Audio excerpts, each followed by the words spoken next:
Hello, everybody, and welcome to the Women's Soccer Show. I'm Sara. And I'm Allie. And I don't think a lot happened this week in the WSL or any other leagues. There's not really much to chat about here, so we're just going to say hi and sign off because I don't think there's anything to discuss. I'm still flying high, my friend. I'm still flying high. It was a slow weekend, as they say. No, it was absolutely wild.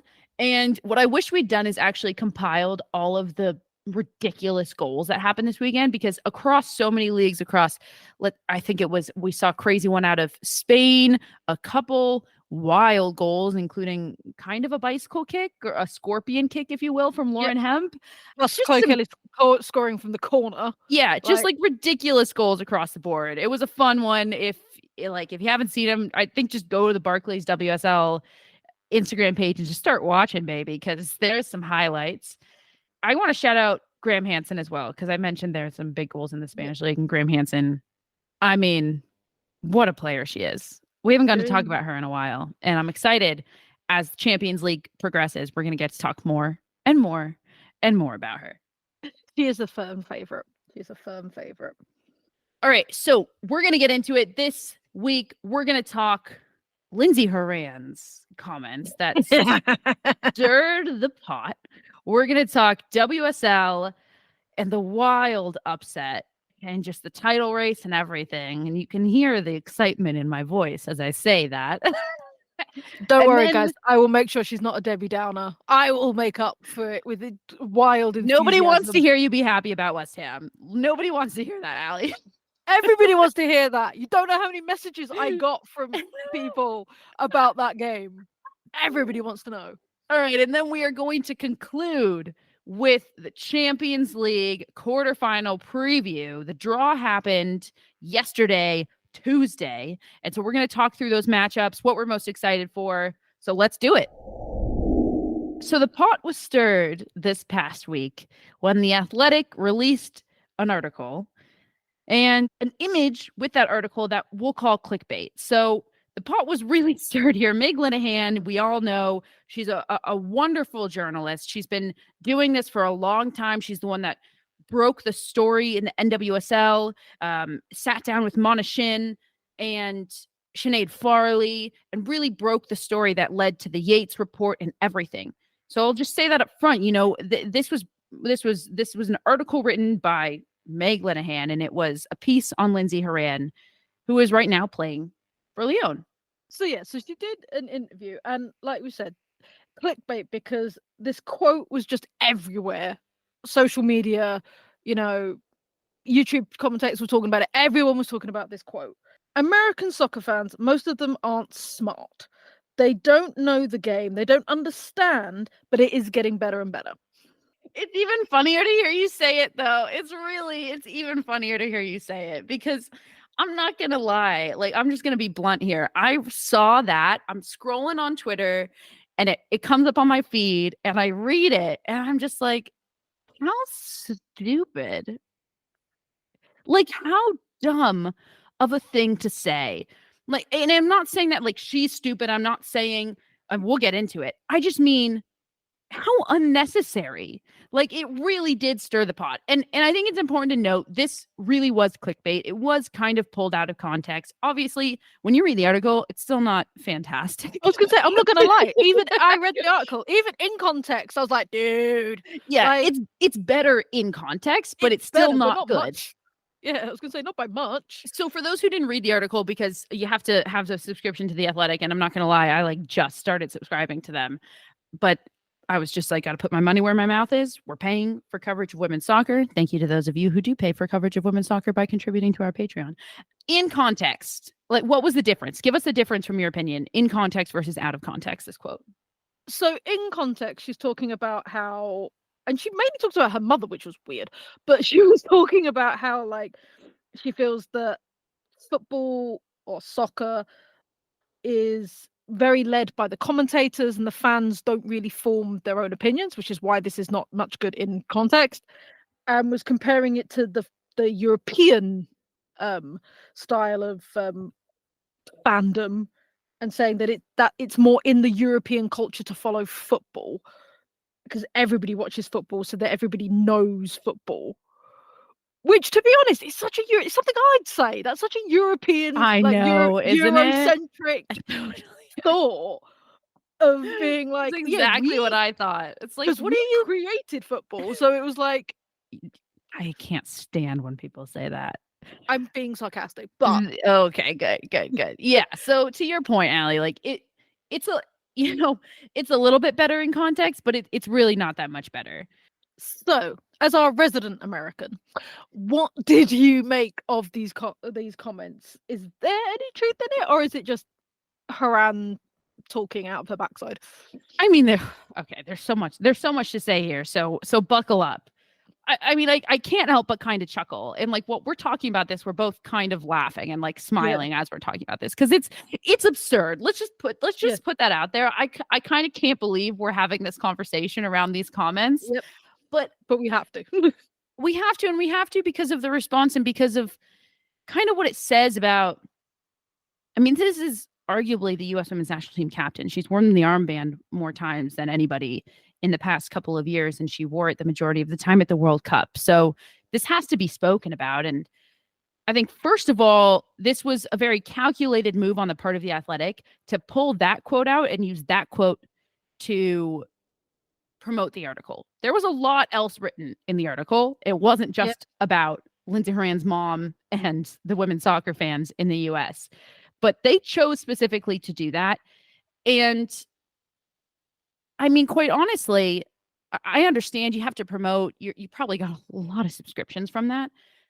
But we talked a lot about, and this might seem a little bit over the top, a little bit too serious, maybe taking it too far, but we talked a lot in the World Cup about how divisive the media was and how specifically, Fox Sports coverage of the World Cup was playing into this undercurrent of hate in the US right now and splitting the fans of this team and kind of splitting them into like two political realms, basically. Mm-hmm. And knowing that and knowing the climate of this country and knowing the climate of, how people talk about this team. And if there's anybody listening that's like, oh, you can't bring politics in it, you have to for many reasons. First of all, that's part of what we said we would do when we started this podcast. Women's sports are synonymous with political movements, that it has to be. And sports as a whole, what women's or not, just reflects society. I think we saw that a lot here and in the World Cup. And I just think it was a little bit, I get that you wanted the clickbait, The Athletic, but I think it was a little irresponsible to promote the article that way, knowing that this would get people fired up, knowing that this would get people choosing sides like they did Carly Lloyd or not Carly Lloyd. It's going to get people choosing sides like that. So first and foremost, I'll just say that before I even get into the Lindsey Horan part of it. What do you make of that, Allie? Yeah, I just have to sigh is the honest answer because we had a long conversation of the World Cup about how vitriolic the American coverage of the World Cup for the US national team was. And we talked about certain pundits, which we won't get into now, feeding that really nasty, horrible, like her personal, blaming it on the lesbian, let's be honest, with Rapinoe. And it was vile. It was absolutely vile. And Haran has basically done, the same thing and is feeding into that nasty culture unwittingly. Maybe I think she said it. I kind of understand what she was talking about. I kind of get it, and we can have some grace for like maybe not saying things in the right way, but I'll give her grace, and I'll also say she knew it would upset people. She didn't say it right, and at the end of the day, there was no point to saying it. That's what I keep coming back to. I'm like, the stupidity of this comment is purely rooted in the fact that it was completely unnecessary. It was so far out of left field. This isn't part of the conversation right now. And yet, for some reason, you're coming in hot with these opinions. And it was unnecessary. It caused a stir. She knew it would. I think what her words do, and from her perspective, it kind of erases the difference between men's and women's football fans and it takes away the history of fandom of the U.S. women's national team specifically. Yeah. The U.S., when you look at women's football, has been a pillar. U.S. women's national team fans were flooding the stadiums long before women fans of the women's game in any other country were doing so. So, first of all, if we're looking at the women's game and not the men's game, there's an argument to be made that U.S. women's national team fans are arguably probably more educated in the women's game than fans of other women's teams across the world. Obviously, yes, football is football, and a knowledge of football does translate. Like, I can watch a men's game and understand it because it's still soccer, but the women's game is different than the men's game. And her comments kind of erased the history of the U.S. women's national team being what it is. And it certainly, what she said really discounts that piece of it, which is frankly a very important piece of it. And then on the flip side, it kind of made me feel bad. You mentioned it was very Eurocentric. It's so Eurocentric. It is very Eurocentric. And to take it even further, I was like, this is so patriarchal. It almost made me feel like, oh my gosh, she hasn't really undone some of the like misogyny and patriarchy that's like so deeply rooted inside of her, because it's so clear that she buys this notion that Europe knows best when it comes to football and Europe does it best. And I find that really gross, that whole narrative, whether you're talking men's football, women's football, whatever. I just don't buy it, honestly. And I think it's really rooted in patriarchal values and a lot of whiteness. And it's just something that I disagree with. And it's clear that that's what her view is. And that part kind of made me feel bad for her, because I was like, oh, I don't think she even knows that her views are so deeply rooted in that. So over to the WSL, and we are going to talk about our game of the week, and there can only be one. It was the Sara versus Allie derby, West Ham versus Arsenal, and to the shock of absolutely everyone, including yours truly, West Ham took it 2-1 to get their first ever victory over Arsenal in the WSL era. Well, hooray for you. She's gonna be a Debbie Downer and a bit of Betty, and it's gonna be glorious. Listen, we have to talk about it. What I said to you before we recorded is, obviously I don't want to talk about it, but especially in the WSL, whenever a bottom of the table team beats a top of the table team, we've got to talk about it. And specifically here, this was at West Ham, first of all. It was. I gotta say, partway through, I was blaming myself, because I was like, I was talking a lot last week about how this is the year that Arsenal are looking like they're finally in a good spot, and they got that loss that they always seem to have, like one loss or tie that really they're shooting themselves in the foot with it. And I was like, they already got that out of the way. They got that out of the way early, so we're flying for the rest of the year. And really ate my words, didn't I? We're going to talk about what this leaves the table looking like, and what it leaves the top of the table looking like in the race, not just for the title, but frankly for the Champions League spots, which has fully opened up because of this. We're going to talk about that, but let's get into the game. Where should we begin? I think, frankly, there's more to say about Arsenal in this game than there is about West Ham. Would you agree? I would agree. I will say I don't want to go down the narrative of Arsenal were poor, West Ham were lucky. I'm going to point that out now, because some media outlets have been doing that. And I'm like, no, how dare you? How dare you? West Ham were lucky, but Arsenal weren't poor. I'm saying exactly, because I disagree entirely. West Ham well then, let's start there, because first of all, and let's get all the bitterness out, and then we can get into. Come on in, come be bitter. Come on. Okay, there was a handball. You can insert player name here for whose hand it touched, because it was about 3 of them.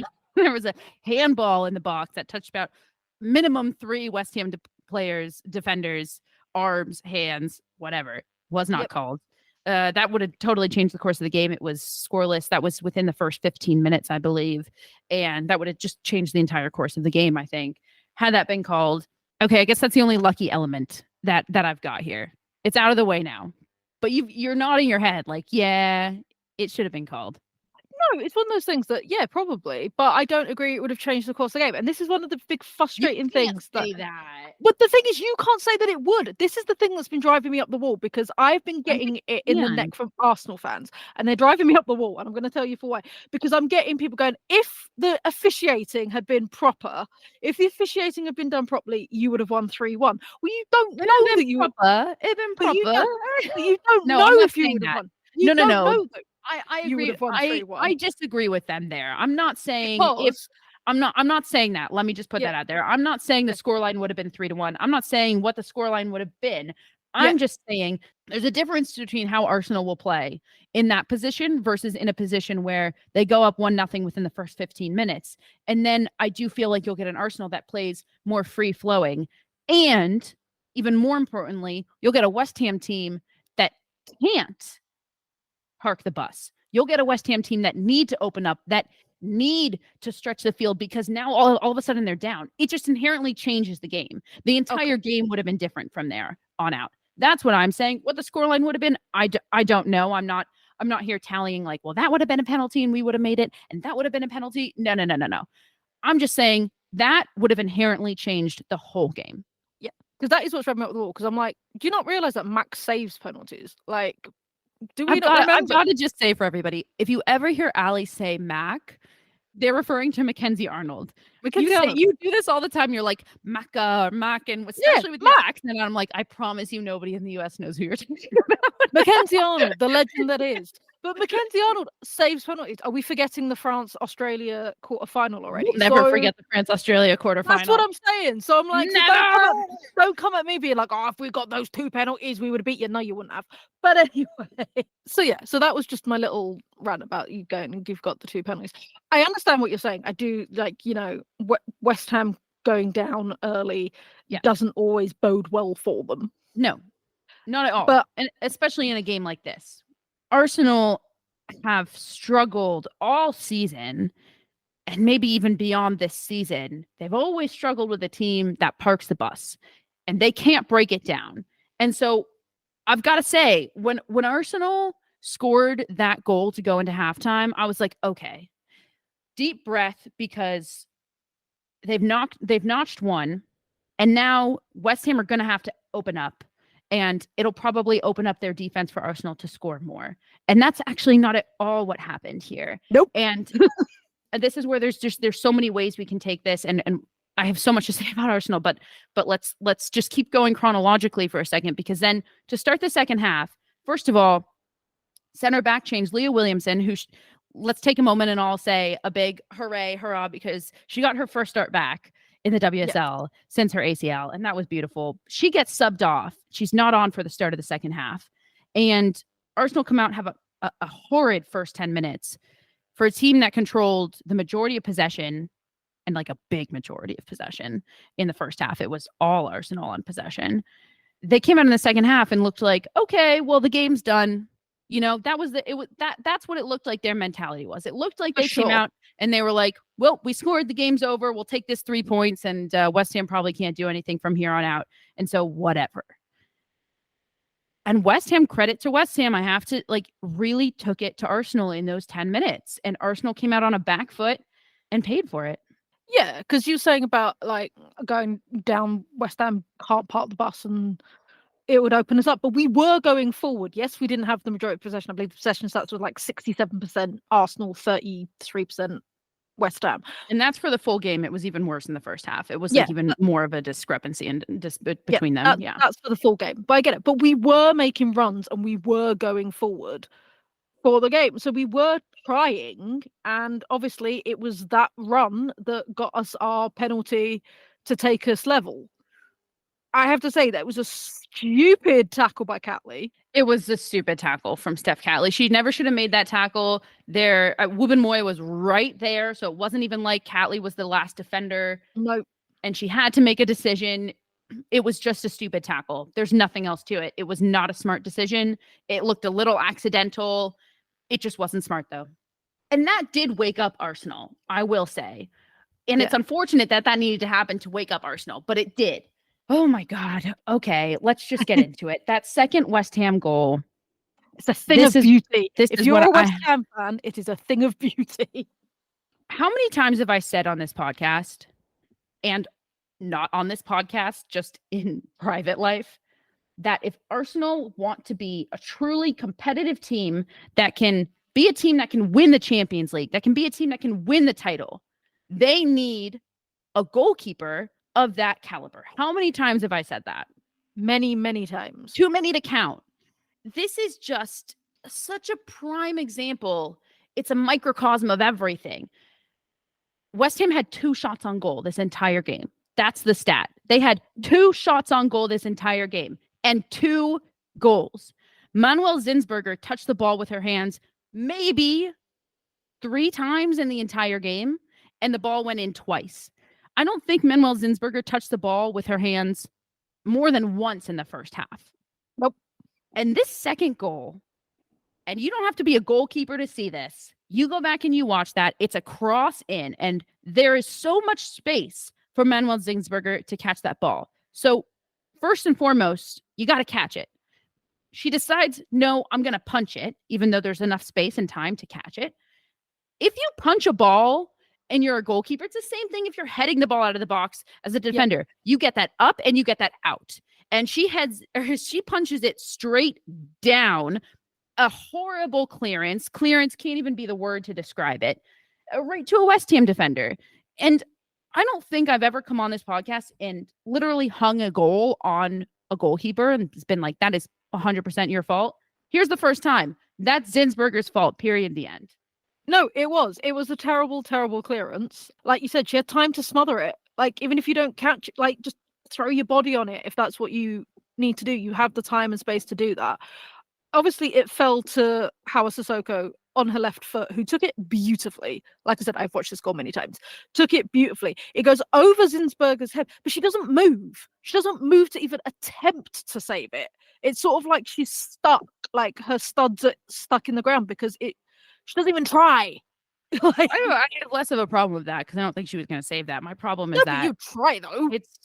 Sometimes it's just reactionary, and sometimes you can't help your body movements. But it's just, I'll tell you why it's heartbreaking. It's heartbreaking because this is a problem that's needed solving for a very long time, and Arsenal seem to have done very little, if nothing, to solve it. And here we are. And that very well could have taken Arsenal completely out of the title race, and now potentially out of the Champions League spots.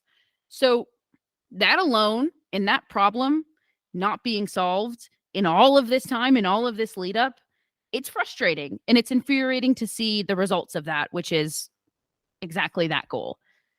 But on the other hand, we've got to talk about how Arsenal are able to be a team that had 68% of the possession, 23 shots, and only 5 on target. 5 shots on target. That's in an entire 90 minutes when you had basically 70% of possession. And that's what needs discussion too. Yeah, because you know what? I will quickly give my team credit and then I will talk about it more. But like, we made it difficult. West Ham compacted the middle. And, you look at some of the tackles that Honashi made to stop Miedemar when it was 1-on-1 and things like that. So there was a lot of good defending from West Ham. However, if I had £1 for every time Alessia Russo skied the ball when she was trying to score, I would be quite rich in that game. I actually thought Alessia Russo was one of the best players on the field for Arsenal. No. Emily Fox, 10 out of 10, as always. Alessia Russo was not just creating opportunities. She was the one putting herself in the goal-scoring opportunities. And she is not the only one who was missing wide-open nets. No, Vivian Miedemar was a step behind. But at least they were putting themselves in the right position. Yeah, Mead was really nowhere to be found. Ford was really nowhere to be found. And look, I think when a team loses, the only positive that comes out of it is that it actually shows a lot of weaknesses and it shows a lot of what needs to be worked on. And so I've got a lot of things to say here. I think first, let's start there. You said that West Ham did a really good job of compacting. Let's just call it what it is, a low block. They parked the bus, right? Yeah. As a player, I always hated playing against teams that park the bus. And so we're not going to sit here and say, oh, it's so easy to break them down. And how did Arsenal not have 10 goals? Like that it is very difficult. Mhm. I think tactically, it's one of the hardest things to do to break down a team that is parking the bus. But you know what's been proven is that one way to not break that low block is to do exactly what Arsenal did and to just try to pass your way through the middle of it. You can't pass your way through the middle of a low block. That's exactly where most of the defenders are. And that's exactly what Arsenal continued to try to do for about 75 minutes. Yep. Finally, in the 75th minute, they figured out that if you get the ball wide, hey, maybe if we kick it wide, look, we've got Emily Fox, who's got such a great cross on her. We've got Steph Catley, who's got such a great cross on her. Oh, we've got Caitlin Ford. We've got so many of these players who play on the wing and can cross the ball in. Let's see what we can make of that and at least cause some chaos in the middle and see who can pick up maybe a flick here, maybe a ball there. I mean, that's how Arsenal scored their goal. It was off of a cross. Granted, it was a corner, but a cross nonetheless. Yep. Chaos caused in the middle, and Alessia Russo is able to pick it up on the back post. And that's how you score. And yet, consistently for the next 45 minutes, you're going to continue to try to go up the middle with little passes. And that's what infuriated me is it doesn't seem like they've learned from the times that they haven't been able to break a low block before this. And it didn't seem like they learned from the first 45 minutes. They went into the second 45 minutes essentially with their hands up saying, oh, well, we scored, so who cares? And it'll be fine. I'm feeling a lot better getting this off my chest. I want to ask you about Jonas. Because there's been a lot of talk about Jonas and his tactics. For example, yes, it was great to see Leah Williamson start. If I was him, I wouldn't have started her. I would have had her come on second half. Because I agree. He's come out and said it was a planned sub that they. But the thing is, he was taking off what you would call the big hitters really quite early. So he pulled off Miedema quite early. He pulled Mead off quite early. And there's just been some like query about his tactics regarding things like this. Because there is such a thing as game management. And, you know. Totally. And I get that. But it's what a lot of people were mad at Vladko Andonovski about. Yeah. Listen, I'm usually one to say we all call for the coach's job way too quickly. And I absolutely don't think Jonas should be, fired now or fired in the middle of the season. Yeah. But I don't blame the people who are questioning him. I really don't, because I think that it does need to be examined. I don't necessarily disagree with the subs that he put on, but it felt very reactionary. Yep. And that's never a good sign. But I think the bigger issue is not like the game management of this game specifically. And it's not the subs, and it's not, oh, he should have put on this player instead of this player. It's actually, let's look at the course of Jonas Eidevall at Arsenal. And it seems to always be a team that's so good, that has the potential to beat anybody at any given day. And their ceiling is so high. And when you see them play at their best, you're like, this is a team that if they can play this way consistently, they could go so far. And yet always, every single season, there's a tie or there's a loss, or there's some kind of bump in the road that wipes it all away. And it's always a team that comes in second, comes in third. They'll make the Champions League, but it always feels like they've underachieved. So I think the bigger question is, has Jonas Eidevall hit his ceiling? Is this as far as you can go? Is this as far as he can take them? We have that same question with Mark Skinner right now. Okay, is he taking United as far as they possibly can go? Arsenal are a team that I think have had the potential to go much further and do much more and win many more trophies than they've done. Granted, it's a little hard when you're coming up against Emma Hayes. But to question that in Jonas, I think is what needs to happen. And you need to look at this and think, is this a coach that's inspiring like truly the winningest spirit into these players? And you look at that mentality that they came out with in the second half. And when you look at that specifically, I certainly question if he can. And I think the difference, when you look at Emma Hayes and how she runs her Chelsea team, and it just seems like it's competitive across the board. Everybody's always competing for a spot. It doesn't feel that same way with Arsenal. And can Jonas inspire that relentless winning mentality? Or are they always going to be taking their foot off of the gas right when it matters most under him? Because now it's a pattern. Now it's not, it happened once, it happened twice. Now it's a pattern. And that needs to be examined. I do feel there is an element of underestimation with Jonas in the fact that, oh, it's just a West Ham. It's just, a Liverpool that have beat them previously. It feels very like you said, they're not taking every game seriously. Whereas I feel like teams like Chelsea, Man City play every game as if it's a Champions League final and will play the best squad that they have at the time for the opponent that they are facing. Whereas I do feel like Arsenal, there is that element of underestimation where they're like, oh, we're just playing West Ham. We've beaten them so many times before. We don't need to do it. And then, they get surprised and it's to their downfall. I will say, I do think Arsenal was really missing Katie McCabe because she brings a lot of that. But it shouldn't come from one player. It should be coming from the top. I missed seeing Katie in this match. She would have brought quite the fire. That would have been so fun to see. All right, let's talk about what this means. What are the implications of this result on the table? Okay, so the big one for Arsenal, the huge one is the title race is well and truly out of their hands. They are 6 points behind Chelsea, 3 points behind Man City. So they need to beat both of them and then hope they both pick up a loss elsewhere. Yeah, it's out of their hands. It's completely out of their hands now. All they can do is try to beat both of those teams, but even that won't get them the title. So it's totally out of their hands. Is it statistically impossible? No, but it's no longer completely in their control. Whereas a win here would have put them tied with City at 31 points, and both City and Arsenal would have been just 3 behind Chelsea. And that's a very big difference. And I think even a bigger factor here is that Manchester United, who were by all means out of the race for a Champions League spot, are completely back in it now, sitting just 4 points behind Arsenal. And they have to play Arsenal as well, so they can easily bridge that gap with that. I think the biggest thing is that no team historically has ever won the WSL with 3 losses. It's been 2 or less, and I am going to say though, in the 3 losses, if there's a year that it could happen, it is this year.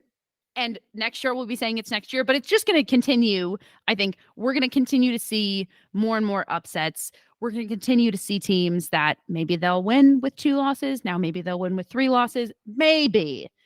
At the end of the day, it has massive implications because, like I said, Arsenal just completely shot themselves in the foot. And it would have been okay because for a moment there, it looked like City were going to tie Leicester City. Yep. It really did. And then Lauren Hemp with the wonder goal, the scorpion wonder goal kick. And so to no avail. It also has implications on the bottom of the table because Bristol City and Aston Villa drew 2-2. Yep. Notches them both with 1 point. So West Ham are actually now sitting tied with Everton and Brighton with 11 points. And all 3 of those teams are now just 2 points behind Aston Villa, who are slowly being pulled a little bit back into this relegation race. Yeah, that's the thing. This game has massive implications because, my beloved West Ham jumped up from 11th to 9th. Thanks to Chelsea beating Everton 3-0, they've got a significantly better goal difference. And we said it might come down to that. So this game was massive for the WSL. Huge. And all of the permutations it could. It was huge. When I saw, because Aston Villa and Bristol City played first. They played on Saturday and the rest of the games were on Sunday. And when I saw that Aston Villa and Bristol City drew, I'm thinking, now if West Ham lose to Arsenal, Bristol City have crawled a point back, and now they're just 2 points behind West Ham, and they pulled West Ham back into this battle, and that is not at all what ended up happening. So massive implications for the table, and I just want to give a little shout out because we highlighted it, and I was so sad we didn't get to talk about it. I thought we were going to get to talk about it as our game of the week. The Liverpool-Tottenham game ended in a draw. What a fun one that was. Oh my goodness. They drew 1-1. We knew this was going to be a fun game. Yeah. It was dead even across the board. and it looked like Tottenham were going to take it. Liverpool with the stoppage time, I think it was a 91st or 92nd minute goal. Yep. Oh my goodness. And with the draw, both of those teams actually are still sitting even on points right behind Manchester United. So just want to give that a shout because I was expecting that to be our game of the week. Let's go around the world. Around the world, around the world. To Australia, it's not looking good for Perth Glory, who face another loss, this time at the hands of Sydney FC. They are without a win from the last 5 games and have slipped to 5th. League leaders Melbourne City also suffered a loss, which has cut the point gap between them and second to just 3 points. The battle for the playoff places is just getting started. And over to Spain, La Liga Feminine. We've said that there were so many incredible goals coming out of this league this weekend. Barcelona were back to their winning ways after a shock draw in the Champions League against Benfica. Barcelona won 4-0 against Sporting de Huelva to keep their perfect start in La Liga going. Wins for Real Madrid and Levante see them second and third, respectively. Over to Mexico, another win for Tigres see them remain steadfast at the top of the table. Pachuca also managed to get 3 points, which sees them second, 4 points behind. A loss for Monterrey, however, sees them slip to 4th. And finally, over to Italy. It was a top of the table clash this weekend. Roma versus Juventus, and it did not disappoint. Roma took an early lead and continued to dominate the entire game. Juventus did get a consolation goal in the 92nd minute, but this 3-1 win for Roma means that they are 8 points clear. Have you checked out Total Football Analysis yet? TotalFootballAnalysis.com provides research analysis on loads of football, including the women's game. Want all the stats in one place instead of drowning in a mountain of tabs? Want to explore key matchups and the tactics from both teams? Total Football Analysis provides the stats and analysis to help you learn more about the beautiful game. We have a special discount for listeners of the Women's Soccer Show. At checkout, type WOSO10 to get a full year for just €10. That's €40 of the yearly subscription. Head over to TotalFootballAnalysis.com and type WOSO10 at checkout. And over to the Champions League to close this off. Yesterday, Tuesday, we had the draw to determine what the quarterfinal matchups would be. And we've got them. Actually, before we say these, should we just remind everybody how this works, Allie? So we've got group stages. We got 4 groups. So we have 4 teams that finished in first in their group and 4 teams that finished in second. And all 8 teams are divided into 2 buckets. So you've got the bucket of 4 teams that finished first and the bucket of 4 teams that finished second. So in the draw, it's very simple. You're going to draw 1 team from the teams that finished first and 1 team from the teams that finished second. And the only note really is that you can't play the team, I believe, that you played in the group stage. So for example, Barcelona finished first in Group A. Benfica finished second in Group A. They can't face each other in the quarterfinals. And that is it. So we have the matchups. Allie, would you like to rip through them for us? I would. So we have got SK Bran versus Barcelona, Benfica versus Lyon, Ajax versus Chelsea, and BK Häcken versus PSG. This is really exciting. I've got some ones that I'm most excited for. From the jump, PSG versus Häcken immediately stands out to me. PSG finished first in their group. Häcken finished second. But both teams were in very challenging, I would call Group C and Group D the 2 hardest groups to get into the quarterfinals out of. And Häcken had some really strong performances. They only finished 3 points behind Chelsea in their group. And I think this matchup is, even though it's a PSG very known number 1 versus Häcken not well known, came out second. For me, it kind of feels like anything goes in this matchup. No, I am excited by that one because we saw what Häcken could do during their matchups. To be honest, all of them are really exciting. I have to say Ajax versus Chelsea is a huge one for me because I feel like a lot of people may have thought, Chelsea have got the easier of the draw, but you cannot count out Ajax. You cannot count out Ajax because they have been tearing up the Dutch league, and I think that they're going to properly give it to Chelsea, so that's going to be exciting. I totally agree. That was the other one that stood out to me as it truly can be anybody's. Ajax went through second in their group, but it was only on goal differential. Ajax and PSG were locked at 10 points each.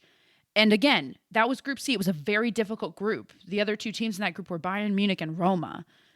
A very difficult group. Ajax could really give Chelsea a run for their money. So I'd agree with you. That's the second one that stood out. I'd say the other two matchups for me probably, if I'm predicting, won't be as competitive, but you never know. I disagree because look what Benfica did to Barcelona in the last group stage. Benfica managed to take it to Barcelona and made it a 4-4 draw. So I think if they bring that energy to Lyon. Yes and no. I feel like I said that to Amy, actually. For those of you who listen to our Patreon, you'll hear that coming up. And Amy made a really good point. That was Barcelona's second team, essentially. Barcelona had already fully qualified. That was the last game of the group stage. And when you want to look at a competitive matchup between those two teams, Barcelona beat Benfica 5-0. I think that was the first or second game of the group stages.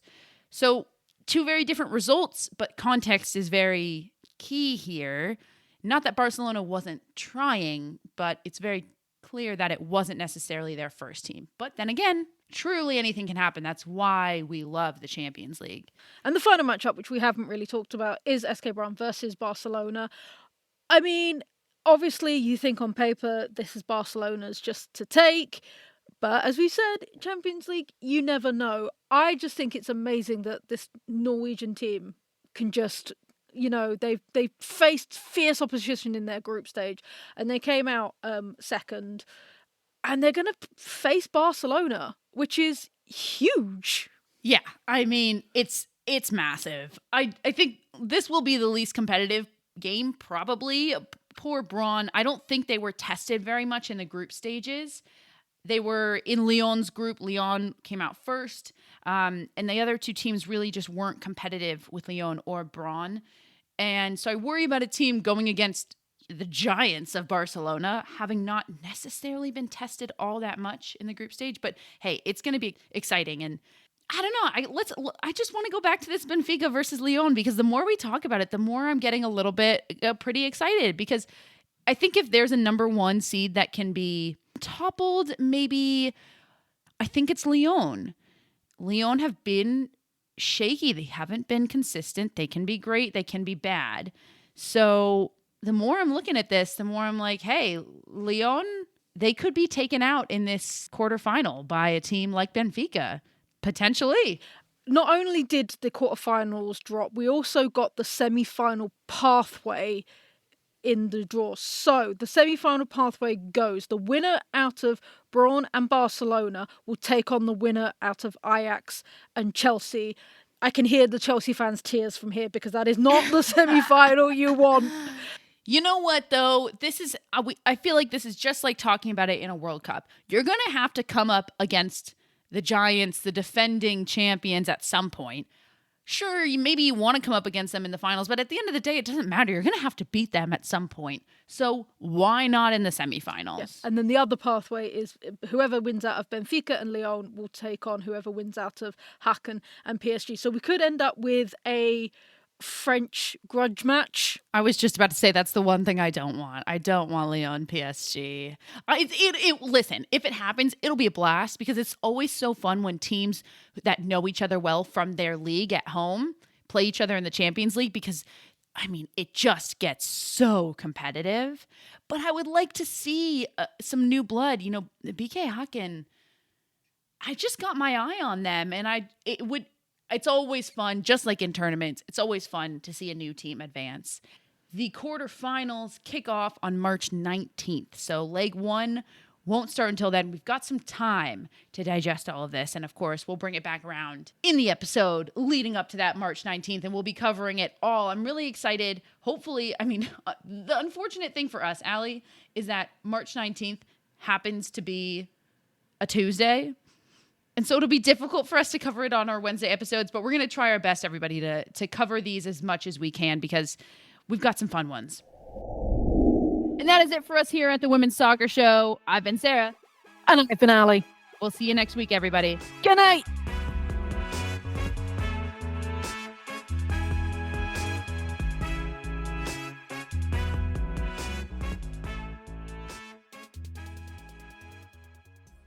This podcast was edited by Monkey Hill Media.